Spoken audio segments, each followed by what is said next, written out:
নমস্কার, আপনারা দেখছেন বঙ্গবার্তা, সবার কাছে সবার কথা। সেপ্টেম্বর মাস পর্যন্ত স্থগিত রাখা হল বাস ধর্মঘট। বাস মালিকদের সংগঠনগুলির ডাকা ধর্মঘট বৃহস্পতিবার থেকে শনিবার পর্যন্ত ছিল। একটানা ৭২ ঘণ্টা বাস ধর্মঘটের ডাক দিয়েছিল বাস মালিক সংগঠনগুলি। পরিবহন দপ্তরের সঙ্গে বারবার বৈঠকেও সমাধান সূত্র মেলেনি। শেষ পর্যন্ত লালবাজারে সেই সমস্যার সমাধান মিলল। পুলিশের বিরুদ্ধেই মূলত অভিযোগ ছিল বাস মালিক সংগঠনগুলির। তাদের ৩ দফা দাবি: পুলিশি জুলুম, সংযোগ পোর্টাল এবং অতিরিক্ত টোল।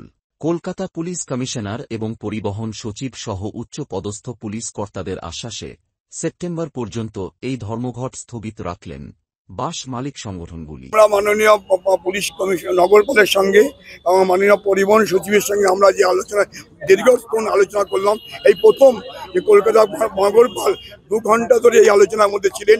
আমরা কিছু পুলিশের বিরুদ্ধে আমরা অত স্পেসিফিক আমাদের কমপ্লেন কিন্তু উঠে এসছে, কিন্তু সার্বিক যে এসছে যে গাড়ি চালাতে গেলে যে সমস্যাগুলো হচ্ছে পুলিশের তরফ থেকে, এটা ওনারা বলেছেন স্পেসিফিকভাবে দেখবেন।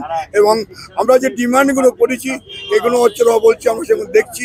পুলিশের যে ফাইনগুলো এককালীন মেটানোর যে ব্যবস্থা ছিল 35%, এটা এবার ওটা 25% এককালীন দিয়ে এতদিন কলকাতা ছিল, এখন অল ওভার ওয়েস্ট বেঙ্গলে ওই 25% টাকা দিয়ে মিটিয়ে দিলে এককালীন সবটা মিটে যাবে।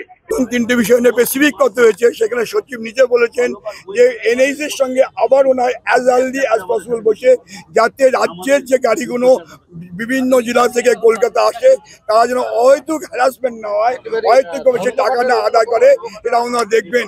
এবং এই পরিপ্রেক্ষিতে আগামী সেপ্টেম্বর পর্যন্ত আমরা আমাদের প্রস্তাবিত বন্ধটাকে আমরা ডিপার্ট করলাম।